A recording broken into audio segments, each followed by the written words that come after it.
Hello friends, welcome to learn services. This is Ram Soni. इस समय ये न्यूज बड़ी चर्चा में चल रही है कि 5 साल में 3 गुना घटी अभ्यर्थियों की संख्या। एमपीपीएससी में 158 पदों के लिए सिर्फ 1.18 लाख रजिस्ट्रेशन हुए। इसकी कई सारी वजहें हैं, लेकिन इसका जो एंड रिजल्ट है, ये डिस्कशन स्टार्ट हो गया है कि इस बार एमपीपीएससी में सिलेक्शन लेना क्या आसान होगा, कट ऑफ पर इसका क्या असर होगा। इसके बारे में आज हम डिस्कस करेंगे, बिकॉज ये इस समय बहुत ज़्यादा चर्चा में चल रही है। बट उससे पहले देख लेते हैं न्यूज़ क्या है, उसके बाद इसकी जो पॉसिबिलिटीज़ हैं उसके बारे में डिस्कस किया जाएगा। तो यहाँ पर पहली बात तो ये कि इतने कम अभ्यर्थियों ने रजिस्ट्रेशन क्यों कराया है, इसकी वजह क्या है। पहली बात तो ये कहा गया है, नियुक्तियां तय समय में नहीं होने से घटता है रुझान। अब ये सी बात है, एमपीपीएससी का जो एमपीपीएससी के ऊपर जो विश्वास है कैंडिडेट्स का, वो थोड़ी कम होता जा रहा है।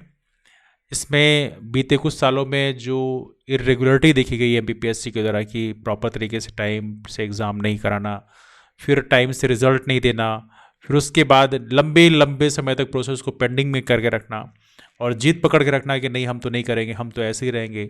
तो ये जो चीज़ें हैं, इसके कारण कहीं ना कहीं कैंडिडेट्स के मन में एक निराशा की भावना पैदा होती है। एक तो ये बड़ा रीज़न है। तो यहाँ पे रीजंस के बारे में चर्चा किया गया है। पहले रीजन डिस्कस कर लेते हैं, फिर इसके बाद इसके बाकी क्या असर होंगे उसके बारे में हम डिस्कस करेंगे। लिखते हैं, मध्य प्रदेश लोक सेवा आयोग की राज्य सेवा परीक्षाओं में आवेदकों की संख्या तेजी से घट रही है। राज्य सेवा परीक्षा 2025 के 158 पदों के लिए सिर्फ 1.18 लाख रजिस्ट्रेशन हुए हैं। 2024 में महज 110 पदों के लिए 1.84 लाख आवेदन आए थे। पिछली बार हम लोग कह रहे थे काफ़ी कम आवेदन आए, इस बार तो और भी कम हो गया। तो ये बहुत बड़ा सरप्राइज है। और वैसे देखें तो 1.18 लाख रजिस्ट्रेशन हुए हैं। तकरीबन एवरेज देखें 70% लोग यदि एग्ज़ाम देते हैं तो तकरीबन हम उम्मीद कर सकते हैं कि लगभग 90,000 85 हज़ार 80 हज़ार के आसपास कैंडिडेट्स जो हैं वो एग्ज़ाम में अपीयर होने वाले हैं। चौंकाने वाली बात यह है कि 5 साल में ही 3 गुना आवेदक घट गए हैं। 2020 की परीक्षा में 3,44,000 आवेदक थे, जो 2025 में मात्र 1,18,000 रह गए। कितना बड़ा डिफरेंस देखने के लिए मिल रहा है। जानकारों का कहना है कि इसके पीछे सबसे बड़ी वजह यह है कि राज्य सेवा परीक्षाओं की नियुक्तियां तय समय से 2 साल तक लेट हो रही हैं। अब तो इंटरव्यू में ज़्यादा अंक देकर कुछ अभ्यर्थियों को फायदा पहुंचाने के भी आरोप लग रहे हैं। ये सब बीते कुछ दिनों से चल रहा है कि एमपीपीएससी के द्वारा इंटरव्यूज़ में नेताओं के जो बच्चे, रूलिंग पार्टी के नेताओं के जो बच्चे हैं, उनको ज़्यादा नंबर दिए जा रहे हैं। ये भी आरोप इस समय एमपीपीएससी के ऊपर लगाए जा रहे हैं और उसके बहुत सारे जो फोटोज़ हैं वो वायरल की जा रही हैं। तो आप लोगों ने भी शायद देखा होगा कि जिनको रिटर्न में काफ़ी कम नंबर मिलते हैं उनको इंटरव्यू में 150 या उससे ऊपर नंबर मिल रहे हैं, और जिसके रिटर्न में अच्छे खासे नंबर है उसको 60-62 नंबर दे रहे हैं इंटरव्यू में। इसीलिए मैंने अक्सर पहले भी डिस्कस किया है कि यदि हाई कोर्ट और सुप्रीम कोर्ट की प्रोसीडिंग की लाइव स्ट्रीमिंग यूट्यूब में होती है तो क्यों ना हमारे यहाँ एमपीपीएससी जब इंटरव्यू लेता है तो उसकी भी लाइव स्ट्रीमिंग होनी चाहिए प्रॉपर तरीके से। कोई भी देख सके कि भाई क्या सवाल पूछा जा रहा है और क्या जवाब दिया जा रहा है। एटलीस्ट प्रॉपर जानकारी हर किसी के पास होना चाहिए, और इसमें मुझे कोई बुरी बात नहीं लगती। एटलीस्ट यहाँ पर ट्रांसपेरेंसी होगी, क्योंकि यहाँ पर हर वर्ग का जो इंसान है वो इससे प्रभावित है, चाहे वो अमीर हो चाहे गरीब हो, है ना। तो यहाँ पे ज़रूरी है कि एमपीपीएससी को अपनी ट्रांसपेरेंसी को इस्टेब्लिश करने के लिए ज़रूरी है कि यूट्यूब में लाइव स्ट्रीमिंग कराओ, सबको पता रहे कि हाँ क्या चल रहा है लाइव में। तो वहाँ पर कोई भी आपके ऊपर चार्जेस ही ना लगे कि भाई आप ट्रांसपेरेंसी नहीं रखते हो, आप बायास होते हो, ये सब चार्जेस नहीं लगेंगे आपके ऊपर। फिर इसमें लिखते हैं, इसके अलावा अभ्यर्थियों को रजिस्ट्रेशन के लिए 1 माह के बजाय सिर्फ 15 दिन का समय दिए जाने का भी एक अहम कारण बताया जा रहा है। बिल्कुल सही बात है, आपने टाइम कम दिया है, इसके साथ में भी आपकी वेबसाइट जो है कई बार प्रॉपर तरीके से वर्क नहीं कर रही थी, फॉर्म भरने में लोगों को काफ़ी कठिनाई आ रही थी।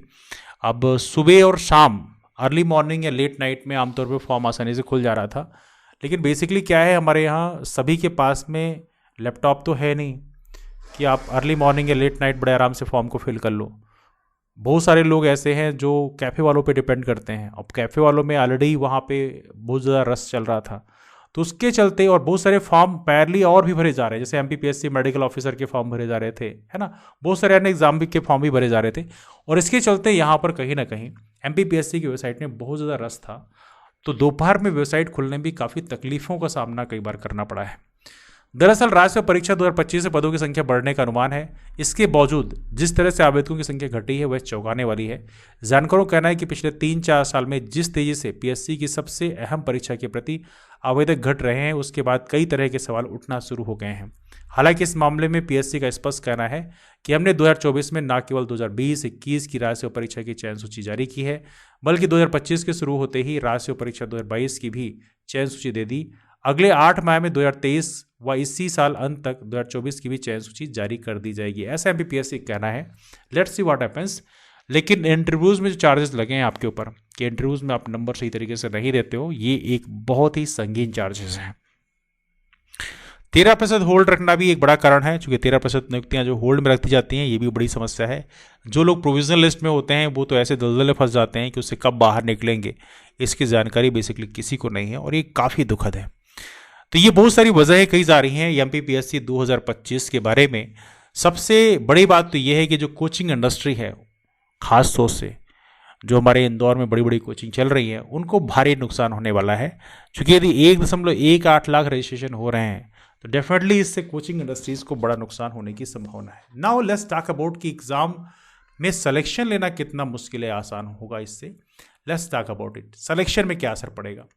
देखिए, पहली बात तो ये है कि यहाँ पर इस बार नंबर ऑफ कैंडिडेट्स कम हैं, तो उम्मीद लगाई जा रही है कि 80 से 85 हज़ार के आसपास, 80 to 50,000, 85,000 इतने हज़ार बच्चे जो हैं इस बार एग्ज़ाम देने की संभावना जताई जा रही है। पहले जो है आमतौर पर बहुत बड़ी मात्रा में कैंडिडेट्स अपीयर करते थे। जब 3-3.25 लाख लड़के बैठते थे तो उसमें कम से कम 2.5 लाख बच्चे एग्जाम दिया करते थे, है ना। जब उसमें फॉर्म भरते थे 3.5 लाख का, तो ऑब्वियस बात है उस हिसाब से नंबर ऑफ कैंडिडेट्स बहुत कम हो गए हैं। तो यहाँ पर क्या कट ऑफ में इससे बड़ा अंतर पड़ने वाला है, ये एक बड़ा सवाल है। क्योंकि हमारे यहाँ क्या है, 158 वैकेंसी हैं, तो मान लो 20 गुना कैंडिडेट्स को क्वालिफाई करते हैं तो 15 दूनी 30, लगभग मान लो 3,000 के आसपास कैंडिडेट्स को क्वालिफाई करते हैं, है ना, प्रीलिम्स में। तो सिलेक्शन रेशियो की बात करें तो 80,000 में 3,000 बच्चों को क्वालिफाई किया जाएगा प्रीलिम्स में। तो कट ऑफ के घटने की संभावना जताई जा रही है। लेकिन आपको सीरियसली बताएं, हमारे एग्जाम में पहले भी तकरीबन 40-50 हज़ार कैंडिडेट ही थे जो सीरियसली एग्जाम दिया करते थे, है ना। 40-50 हज़ार कैंडिडेट थे जो सीरियसली एग्जाम देते थे कि नहीं भाई सिलेक्शन लेने के लिए हम एग्जाम दे रहे हैं। बाकी बहुतों का ये रहता है कि बहुत सारे और एग्जाम का भी है उनका, चलो दे आते हैं। तो उस तरह से बेसिकली वहाँ पर टेंडेंसी रहती थी। तो आई डाउट कि बहुत ज़्यादा कट ऑफ में वेरिएशन होगा, बट फिर भी चूंकि संख्या बहुत ज़्यादा घटी है तो कट ऑफ में डेफिनेटली वेरिएशन हो सकता है। पॉसिबिलिटी है कि एक आध दो, चूँकि कई बार क्या होता है कि जो वनडे एग्जाम की तैयारी करने वाले लोग हैं उनका बड़ा अग्रेसिव तरीके से वो प्रिपरेशन करते हैं, तो वो जो कैंडिडेट्स हैं वो शायद घटे हैं। असिस्टेंट प्रोफेसर का भी नोटिफिकेशन आया तो उसके कैंडिडेट्स भी शायद कुछ घटे होंगे, दैट्स अ पॉसिबिलिटी। तो वनडे एग्जाम के कैंडिडेट्स घटने से इसमें डेफिनेटली प्रीलिम्स में आपको इजाफा हो सकता है। वरना पहले जो कैंडिडेट सीरियसली एग्जाम देते थे, जो लोग मेंस का प्रॉपर तरीके से करके सिलेबस कवर करके एग्जाम देते थे, तो डेफिनेटली मेंस में आपको बहुत ज़्यादा रिलैक्सेशन नहीं मिलेगा, लेकिन प्रीलिम्स से बेनिफिट मिल सकता है, क्योंकि वनडे एग्जाम की तैयारी करने वाले लोग इस समय एमपीपीएससी से बच रहे हैं। तो ये आपको बेनिफिट मिल सकता है कि आपको प्रीलिम्स से कट ऑफ में 2-4 क्वेश्चन का बेनिफिट मिल सकता है, दैट्स अ पॉसिबिलिटी। इसलिए आप लोग अच्छे तरीके से तैयारी करिए एंड मेरी भी आप लोगों को शुभकामनाएं, ऑल द बेस्ट है। और एग्ज़ाम फॉर्म वापस से खुलने की संभावना कम है, जिस हिसाब से एमपीपीएससी एग्ज़ाम कराने में तुली हुई है, तो दैट्स पॉसिबिलिटी कि आई डाउट कि वो अभी एग्ज़ाम फॉर्म को वापस से ओपन करें, but let's see what happens. हालांकि वैकेंसीज बढ़ने की बात भी की जा रही है, तो आई होप सो कि वैकेंसीज बढ़ जाएं। हालांकि वैकेंसीज बढ़ने का जो सिस्टम है वो प्रीलिम्स एग्ज़ाम के रिजल्ट आने के पहले तक कभी भी बढ़ सकता है, मतलब एग्ज़ाम होने के बाद भी वैकेंसीज बढ़ने की संभावनाएं रहती हैं। तो लेट्स सी व्हाट हैपेंस। तो ये तो रहा हमारा एमपीपीएससी 2025 के बारे में। आपके एग्ज़ाम की तैयारी की जब हम बात करें तो एमपीपीएससी 2025 के एग्ज़ाम में हमारी भी पास एक छोटी सी आप लोगों के लिए टेस्ट सीरीज़ का तोहफा है। टेस्ट सीरीज़ आप ज्वाइन कर सकते हैं। टेस्ट सीरीज़ में जो एमपीपीएससी के जो डिफरेंट एग्जाम्स हैं, इंक्लूडिंग सिविल सर्विसेज का एग्ज़ाम, बाकी अन्य एग्जाम जैसे डेंटल सर्जन हो गया, इंजीनियरिंग सर्विसेज, मेडिकल ऑफिसर का, mining officer, mining inspector, geologist, ऐसे एडीपीओ, ऐसे बहुत सारे एग्जाम्स होते हैं एमपीपीएससी के द्वारा 20-25 एग्जाम कराते हैं। उनके क्वेश्चंस को हम लोगों ने यूनिट वाइज कंपाइल किया है। तो PYQs जो है, प्रीवियस ईयर क्वेश्चन का जो कंपाइलेशन है, उसको हमने किया है यूनिट वाइज। तो इसको आप ले सकते हैं, टेस्ट सीरीज़ के माध्यम से इस समय दी जा रही है, तो इसका आप बेनिफिट ले सकते हैं। बड़ी ही महत्वपूर्ण होगा आपका एमपीपीएससी प्रिपरेशन में। इसकी प्राइस रखिए 999 रुपये। हमारा नंबर है 8826033084। इस नंबर पे सिर्फ आपको मैसेज करना है, I want to join the test series for MPPSC PYQs। तो वहाँ पे आपको QR कोड सेंड कर दिया जाएगा, पेमेंट करके आप स्क्रीनशॉट सेट कर देंगे तो आपको चीज़ें दे दी जाएंगी। तेरा डिस्कशन हमारा इसके बारे में। आप सभी लोगों को एक बार फिर से MPPSC के लिए एडवांस में ऑल द बेस्ट। आप लोग बढ़िया तरीके से पेपर दीजिए और हमारी शुभकामनाएं आपके साथ में है। That's all for now. मुलाकात करते हैं फिर, तब तक के लिए बाय एंड टेक केयर।